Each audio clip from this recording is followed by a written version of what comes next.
우리 설교 제목 한번 같이 읽겠습니다. 시작. 나사로를 살리신 예수님. 한 번 더요. 시작. 나사로를 살리신 예수님. 나사로 이야기 11장을 몇 주째 걸쳐서 우리가 진행을 하고 있습니다.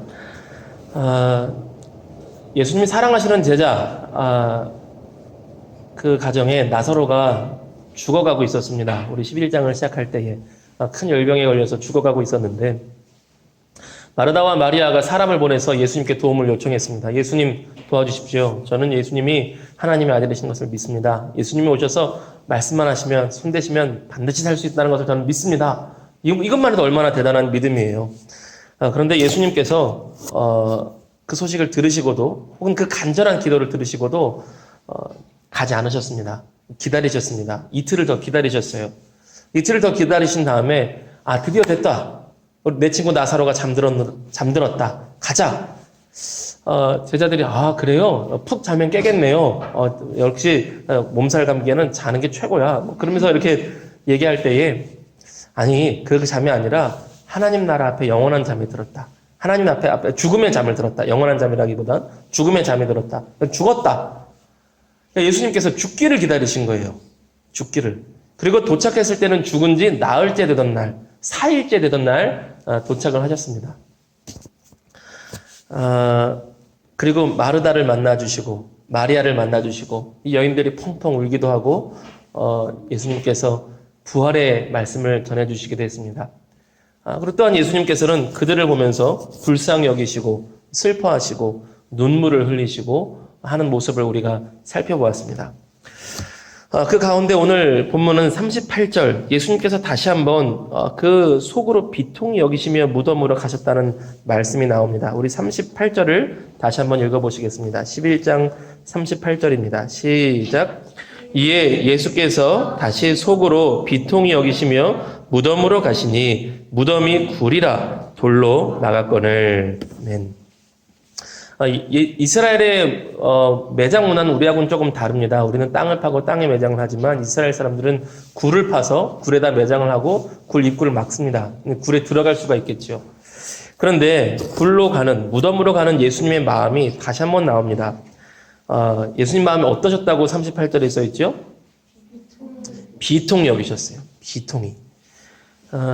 예전에 개역 개정인데 개역 성경으로는요, 통분히 여기시며 이렇게 나와 있습니다. 통분히. 강조점이 좀 다른 거죠. 통분히 여겼다는 말과 비통히 여겼다는 말의 강조점이 조금 다른 겁니다. 통분히 여겼다는 말은요, 분노의 감정을 좀 더 강조한 거예요. 통분, 반대라면 분통 터지다, 이런 말이잖아요. 분노의 감정을 좀 강조하신 것이고, 비통히 여기시다, 이거는 굉장히 슬퍼하시고 괴로워하시다라는 감정을 강조하는 것입니다. 근데 원어로 보면 두 의미가 다 있어요. 두 의미가. 원어로 보면 분노의 표현으로 보면 아주 극렬하게 마치 짐승이 으르렁거리는 것 같은 분노, 이런 단어를 표현할 때 쓰는 단어기도 하고요. 또 하나는 슬픔으로 표현하자면 몸이 떨릴 만큼 마음이 몹시 괴로워하며 탄식하는 애통의 슬픔, 이런 두 가지 뜻을 다 가지고 있습니다. 그럼 어떤 뜻이 맞냐? 저는 두 가지가 다 있다고 봐요. 예수님께서 분노하시며 슬퍼하셨어요. 예수님께서 분노하고 슬퍼하셨는데, 먼저 슬퍼하신 것은 우리가 이해가 되죠. 나사로의 죽음 앞에,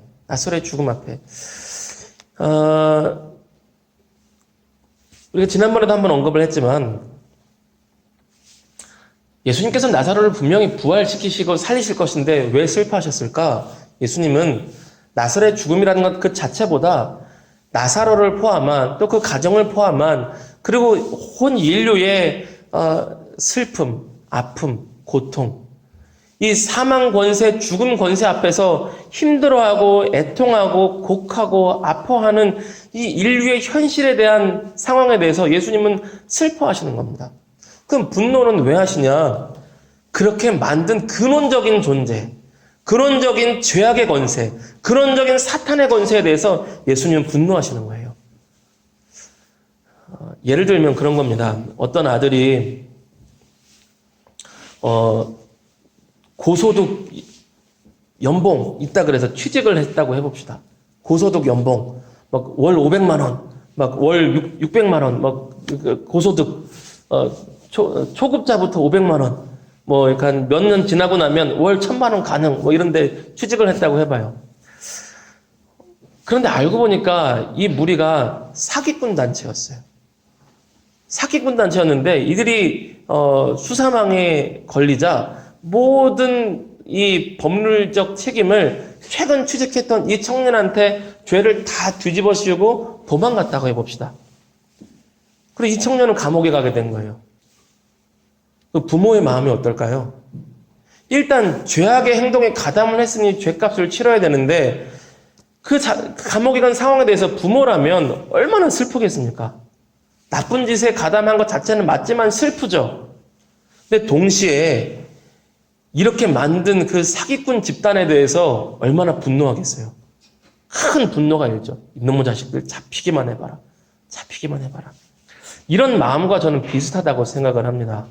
예수님께서는 이 사단의 권세, 죄악의 권세를 말미암아 인간이 사망의 권세 아래 놓이고 사망의 저주 아래 놓여서 서로가 고통을 주고 서로가 상처를 주고 살기 위해 몸부림치면서 상대방을 아프게 하는 이 인간 세상, 그 가운데 사망의 그림자 가운데 질병에 놓이고 사망의 그림자 가운데 결국은 죽어서 고통하며 죽음의 그림자를 두려워하면서 벌벌 떨다가 그 두려움이 착복을 하고 다른 사람들을 억압하며 살아가는 이 모든 사람들, 이 사람 자체에 대해서 예수님이 불쌍히 여기시며 그 근원에 대해서 분노하시는 거예요. 여러분, 그래서 하나님의 이 분노가 쏟아지는 장면이 요한계시록인데, 요한계시록에 이 심판할 때 하나님의 분노가 극렬하게 나오는 것은요, 당연합니다. 내가 사랑하는 내 자녀를 빼앗아가고 망하게 만든 사단의 권세, 죄악의 권세에 대해서 심판할 때 하나님의 분노가 다 표출되는 게 계시록의 심판의 장면이에요. 잘 모르시는 분은 계시록의 심판을 보면서 막 무섭다 그러는데요. 하나님의 자녀는 무서운 장면이 아닙니다. 여러분 혹시 테이큰이라는 영화를 보셨을까요? 테이큰, 이제 미성년자 관람 불가여서 이제 어린 학생들은 못 봤겠지만 딸이 납치되잖아요. 딸이 납치되고 나서 리암 니슨이 그 주인공이 납치한 사람들을 그냥 가차없이 복수하는데 굉장히 무자비한 폭력 장면들이 나옵니다. 근데 무자비한 폭력 장면들이 나올 때 관객들이 리암 니슨 저 나쁜 사람 저렇게 폭력적으로 사람들을 때리다니 그런 마음을 가질까요? 아니요. 통쾌해야 합니다. 저 악당들을 저 정도로 패다니 아이고 속이 후련하네. 아이고 저 이상 때려야지. 아이고 야 마지막 악당은 총 한 방으로 너무 쉽게 죽인 거 아니야? 그래서 더 때려야지. 막 이런 통쾌한 마음을 가져요. 계시록은 그런 책이거든요. 계시록은 하나님의 통쾌한 복수, 내 아들, 내 자식을 뺏어간 것에 대한. 근데 그 분노가 예수님께 있는 거예요. 그래서 예수님 눈물 흘리시는 거고요. 그래서 예수님 분노하시는 겁니다. 그 눈물과 그 분노와 그 슬픈 모든 감정에 딱 하나를 표현하자면요. 우리를 향한 하나님의 애끓는 사랑이에요. 애끓는 사랑. 그렇게 분노하실 만큼 우리를 사랑하시는 거고요. 그렇게 눈물을 흘리실 만큼 우리를 사랑하시는 것입니다. 여러분 한번 따라해 보실까요? 나는 예수님의 눈물입니다. 나는 예수님의 사랑입니다. 우리 한 번 더 합시다. 나는 예수님의 눈물입니다. 나는 예수님의 사랑입니다. 여러분 우리가 이러한 큰 사랑 받고 있다는 것을 여러분 믿으시기를 바랍니다. 네, 참 다행인 것은요. 우리 하나님 아버지는요. 세상의 부모님과는 달라요. 세상의 부모님은 억울하면 힘이 없을 수 있지만 애통하며 슬퍼하는 것을 끝날 수 있지만 우리 하나님은요. 리암 닙슨보다 더 세세요. 테이큰의 주인공 아버지보다 더 강력한 분이세요.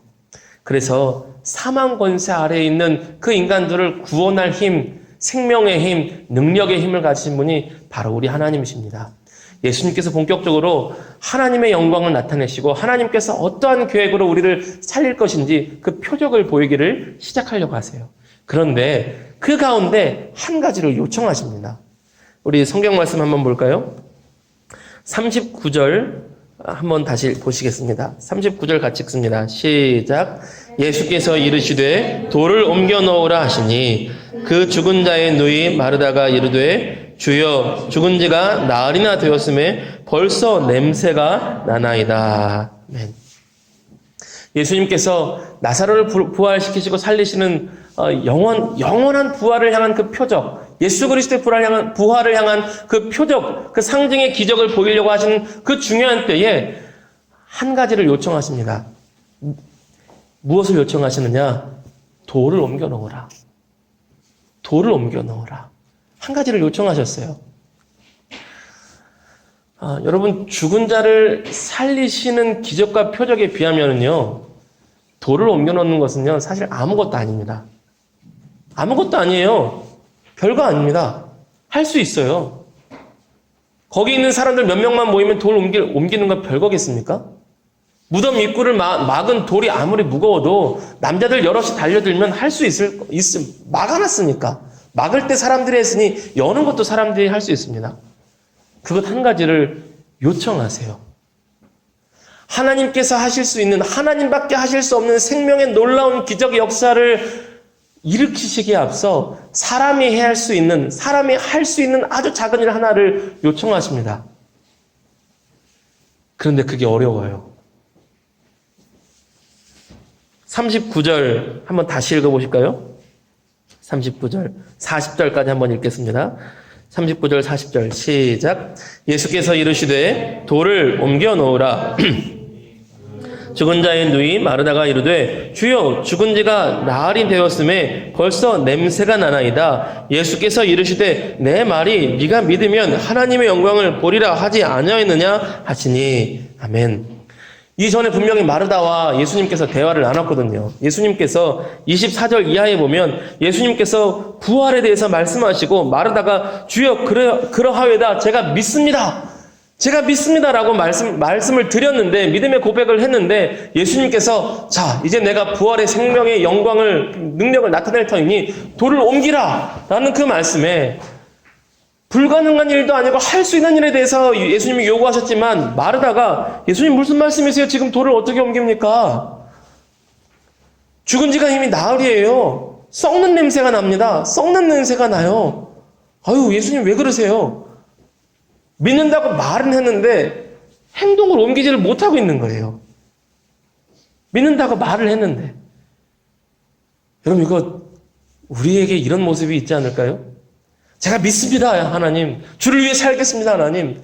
그러나 주를 위해 믿습니다라고 그 고백 위에 하나님께서 작은 행동과 헌신과 순종을 요구하셨을 때 그것을 하지 못하는 것이 우리의 모습이거든요.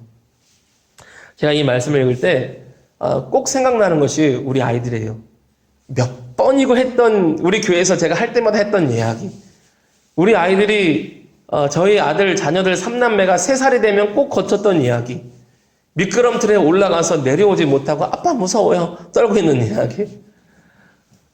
아빠가 잡아줄게. 아빠 여기 있는 거 보이지? 네, 보여요. 아빠가 너 들 수 있는 거 힘이 있는가? 믿지? 믿어요. 아빠가 너 안전하게 잡아줄 수 있는 거 믿지? 믿어요. 자, 미끄럼틀 내려와. 싫어요.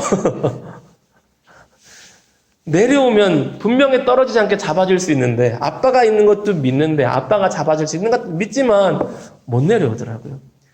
그 신뢰가 생기기까지 한참 걸려요. 한참. 성경에 나와 있는 수많은 하나님의 사람들도 그렇습니다.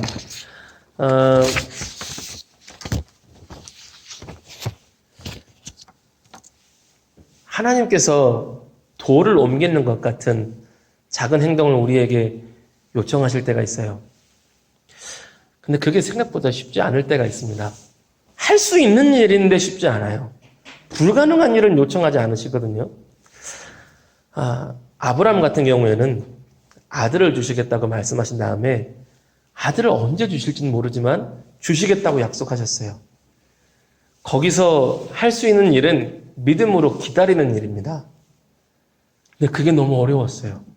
몇 년 지나고 났더니요, 하나님께서 또 오셔서 내가 너에게 아들을 줄 것이다. 그랬더니 아브라함이 뭐라 그러냐면, 하나님, 제 나이가 몇 살인 줄 아세요?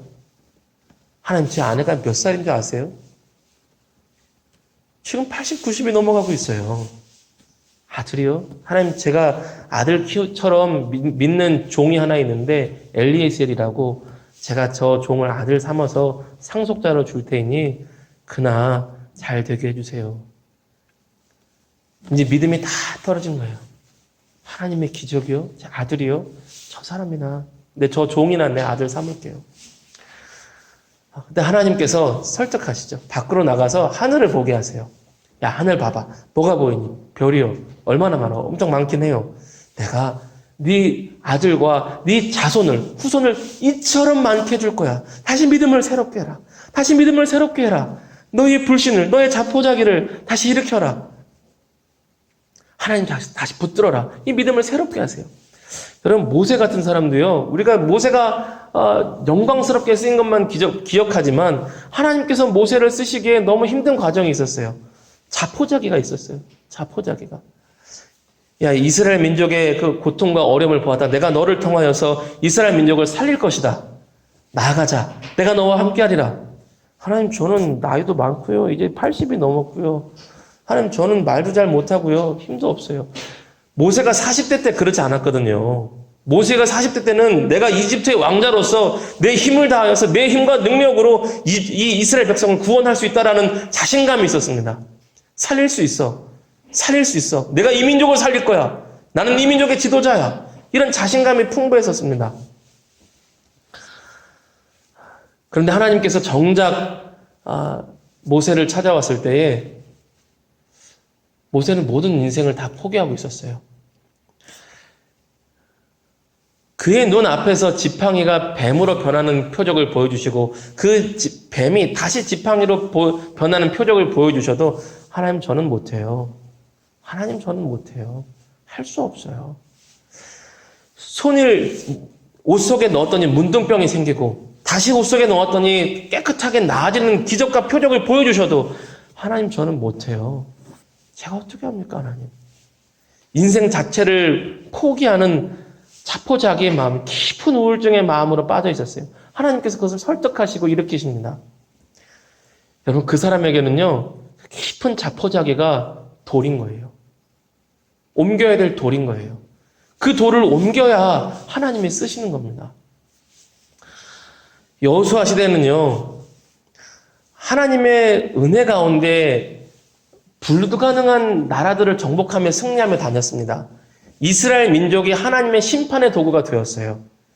이길 수 없는 민족들을 이기는 것이 하나님의 능력과 표적이었으며 그 민족들을 향한 심판의 상황이었습니다. 여리고도 그렇죠. 큰 난공불락의 요새를 이스라엘 민족이 낫과 곡괭이 듣고 막 소리 질러서 무너뜨린 것은요, 단순히 이스라엘 민족만 특별히 편애하심이 아니라 그것을 넘어서 그 나라를 향한 심판의 도구였습니다. 마찬가지로 이스라엘 민족도 하나님 앞에 범죄했을 때 다른 민족을 통해서 심판하시죠. 똑같이.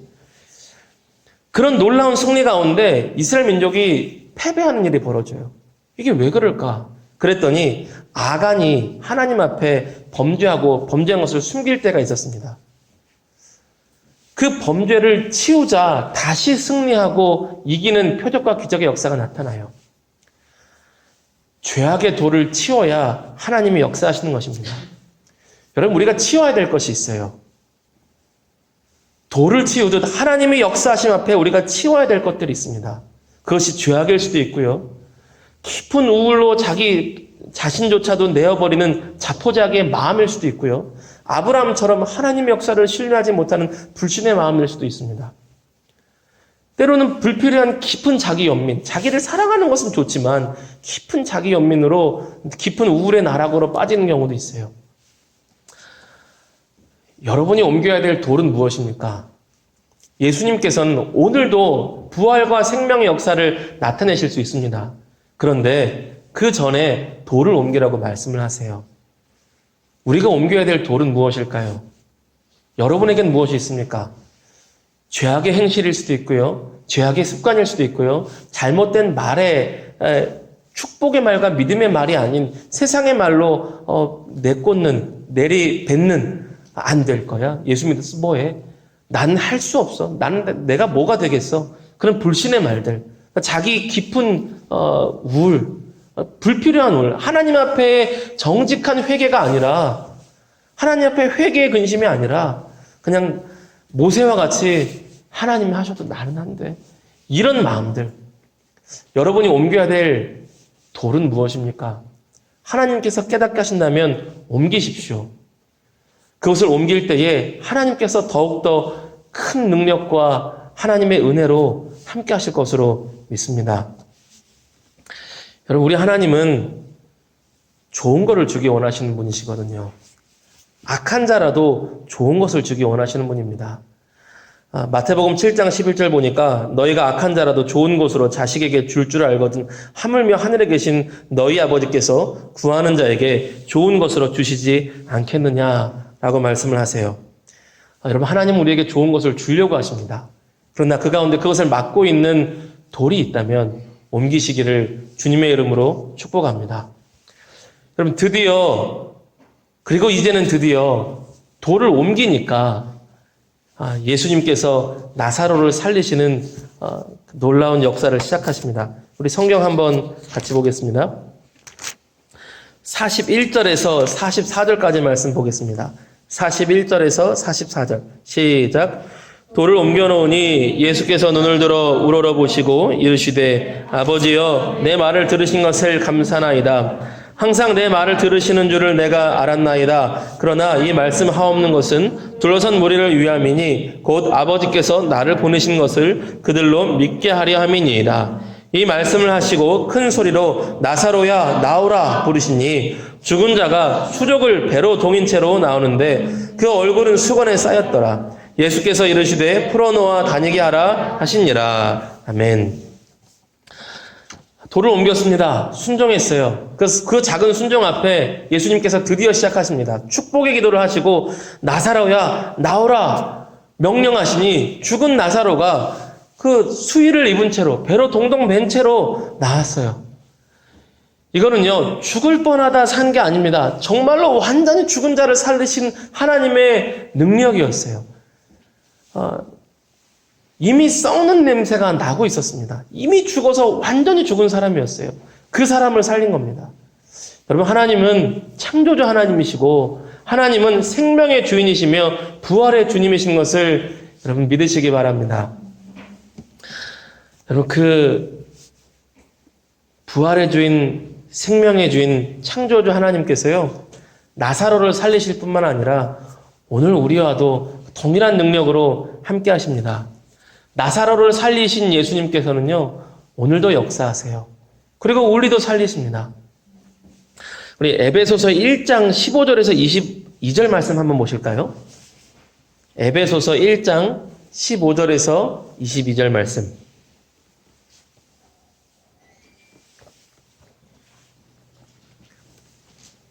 조금 길죠?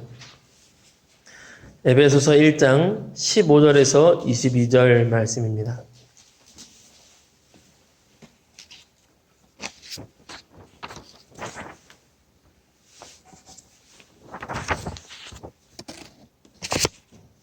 에베소서 1장 15절에서 22절 같이 읽겠습니다. 시작. 이로 말미암아 주 예수 안에서 너희 믿음과 모든 성도를 향한 사랑을 나도 듣고 내가 기도할 때 기억하며 너희로 말미암아 감사하기를 그치지 아니하고 우리 주 예수 그리스도의 하나님 영광의 아버지께서 지혜와 계시의 영을 너희에게 주사 하나님을 알게 하시고 너희 마음의 눈을 밝히사 그의 부르심의 소망이 무엇이며 성도 안에서 그 기업의 영광의 풍성함이 무엇이며 그의 힘의 위력으로 역사하심을 따라 믿는 우리에게 베푸신 능력의 지극히 크심이 어떠한 것을 너희로 알게 하시기를 구하노라. 그의 능력이 그리스도 안에서 역사하사 죽은 자들 가운데서 다시 살리시고 하늘에서 자기의 오른편에 앉히사 모든 통치와 권세와 능력과 주관과 이 세상뿐 아니라 오는 세상에 일컫는 모든 이름 위에 뛰어나게 하시고 또 만물을 그의 발 아래에 복종하게 하시고 그를 만물 위에 느니라. 아멘. 이런 내용이에요. 사도 바울이 기도한대요. 사도 바울이 내가 너희를 위해서 기도하는데 어떤 내용으로 기도하냐면 너희 믿음의 눈이 밝아지고 마음의 눈이 밝아지기를 원한다. 너희가 알게 되기를 원한다. 뭘 하냐면 하나님이 어떤 분이시고 성도의 영광의 풍성이 무엇인지를 알게 되기 원하는데 또한 믿는 우리에게 베풀어 주신 그 성도에게 주시는 그 능력이, 권능이 얼마나 큰 것인지를 알게 되기를 원하노라. 그러면서 무슨 말씀을 하시냐면, 그 능력이 어떤 것이냐면 예수 그리스도를 죽음에서 부활하게 하신 능력을 성도들에게 베풀어 주셨다라고 말씀을 하세요. 제가 고민했어요. 나에게 부활의 능력으로 나사로를 살리신 것 같은 그 생명의 주님께서 나에게도, 우리 성도에게도 부활의 권능과 능력으로 함께 하신다는 말씀이 무슨 말씀일까? 예수님을 살린 그 권능과 능력으로 나와 함께 하신다는 말씀이 무슨 말씀일까? 제가 고민을 했어요. 봤더니 로마서 1장 4절이 떠오르더라고요. 로마서 1장 4절 한번 읽어보십시오. 한번 같이 읽겠습니다. 신약성경 로마서 1장 4절입니다.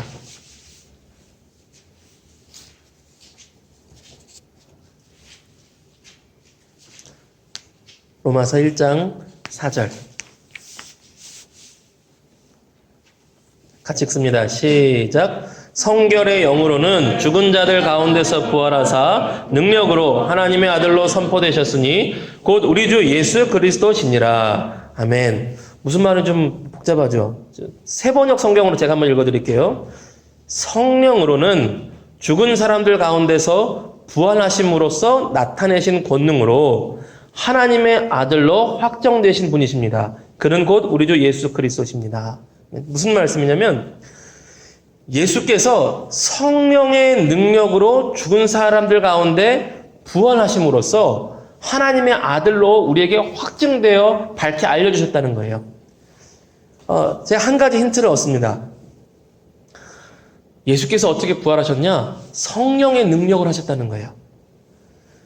그리고 그 성령께서 우리를 거듭나게 하시고, 그 성령께서 우리와 함께 하시고, 그 성령께서 우리에게 은혜 베푸시고, 그 성령께서 우리에게 능력을 주시고, 그 성령께서 우리와 동행하고 함께 하시고 떠나지 않으신다는 것입니다.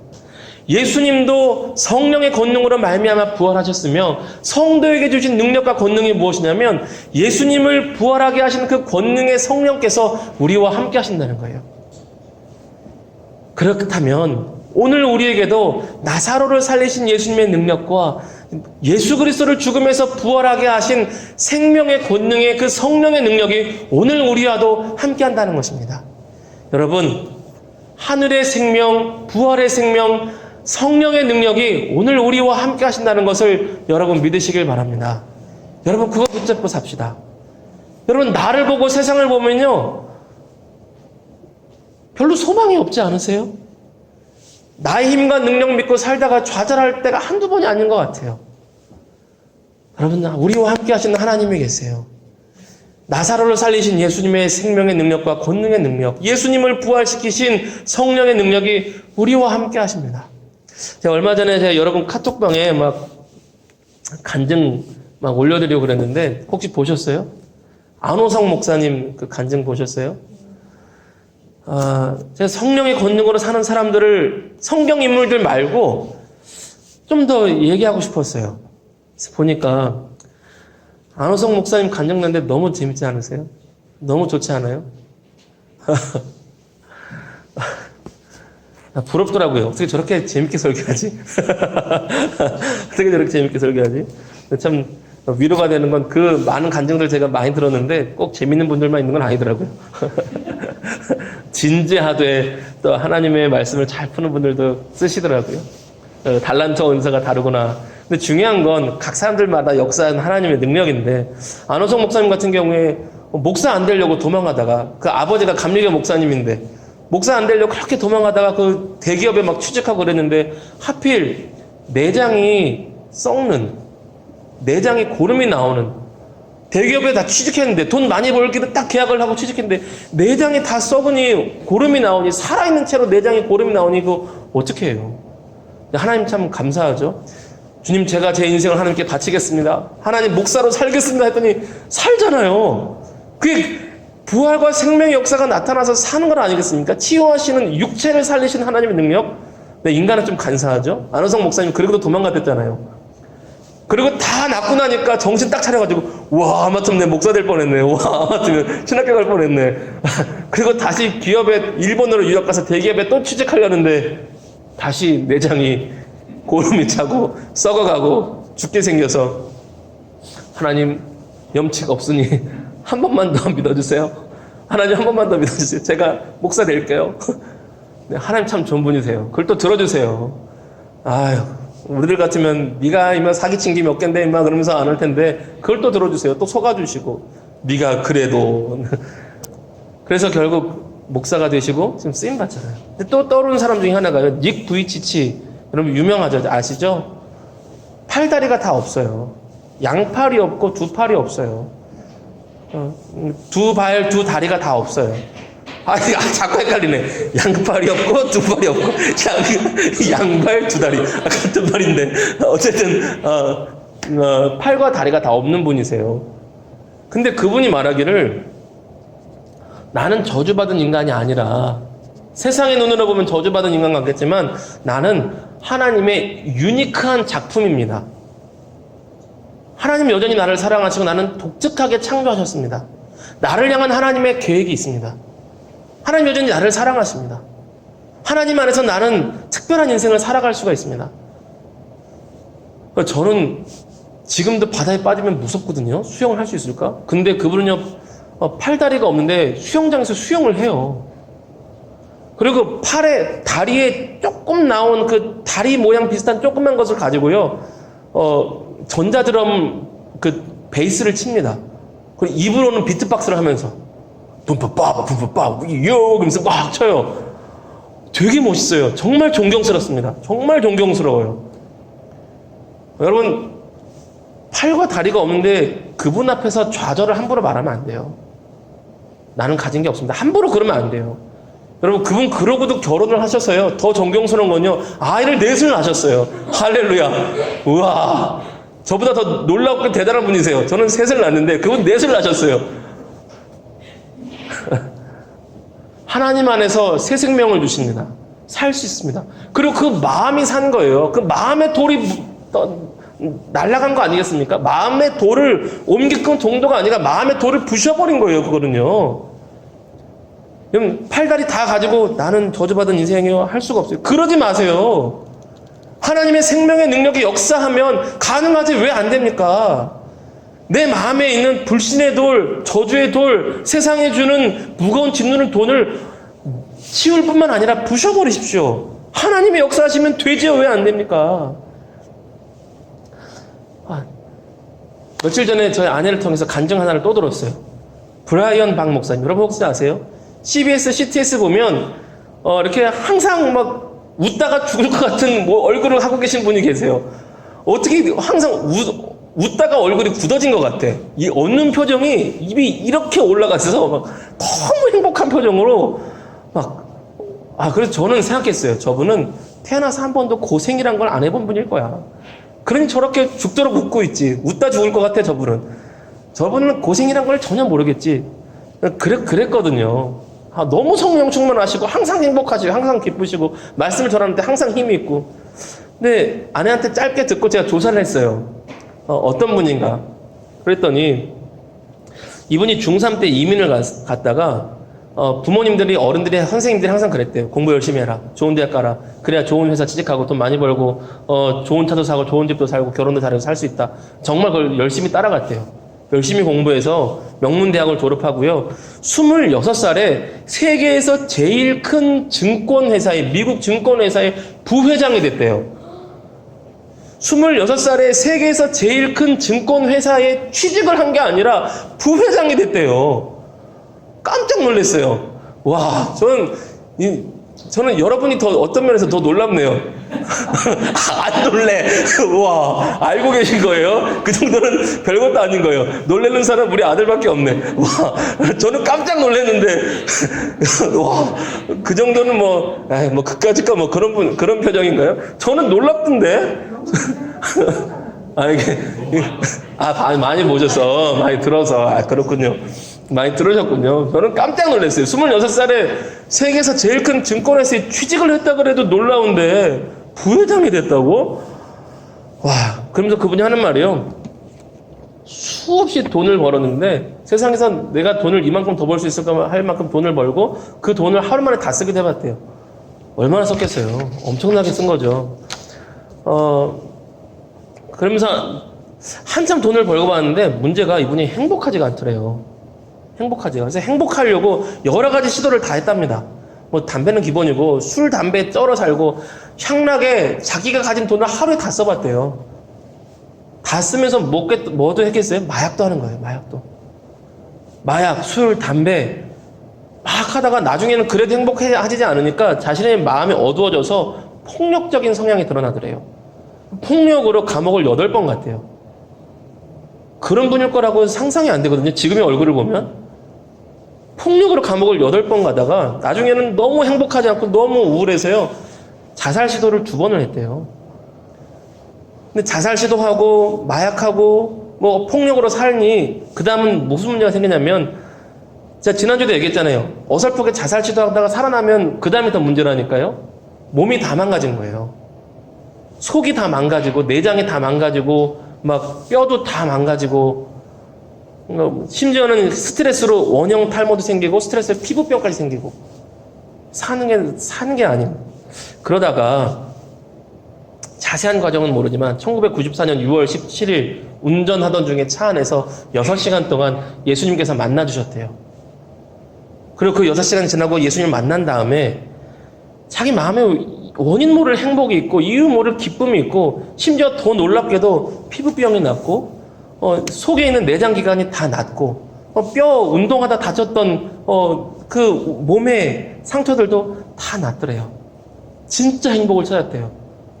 아, 내가 하나 까먹었다. 이분의 전에 취미생활이 있었는데 취미생활이 뭐냐면 자기한테 전도하는 사람들을 설득해서 믿음 잃어버리게 만드는 거. 야, 본 적도 없는 예수 믿는 게 얼마나 허황된 것이 안 줄 알아? 돈 갖고 사는 게 얼마나 좋은 줄 알아? 하면서 막 설득해가지고 자기한테 전도하려고 했던 사람들 교회 떠나게 만드는 게 취미생활이었는데 그랬던 자기를 만나주셔서 진짜 행복을 알고 예수님 만나고 진짜 살아갈 맛을 알게 하신 주님을 찬양한다는 거예요. 그래서 지금 목회자가 되고 하나님 앞에 새로운 생명을 전달하는 하나님의 사람이 되었다는 것입니다. 그럼 말씀 이제 마치려고 그래요. 여러분, 예수님은 오늘도 역사하십니다. 예수님과 함께 하셨던 그 성령의 능력은 오늘도 역사하세요. 부활의 능력, 생명의 능력으로 오늘도 함께 하시며 이분들과 함께 하시는 성경 인물들과 아니라 오늘날 함께 하시는 이 사람들과 마찬가지로 우리와도 함께 하십니다.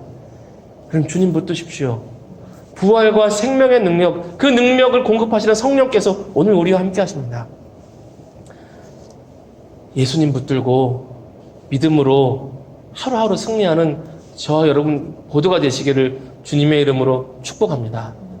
돌을 옮기시고 날마다 주와 함께하는 성령의 충만으로 날마다 충만한 행복, 충만한 승리 누리시기를 다시 한번 주님의 이름으로 축복합니다. 네, 우리 기도하겠습니다. 우리 찬양하고 기도하기 원하는데요. 전능하신 나의 주 하나님은 찬양하고 기도하겠습니다.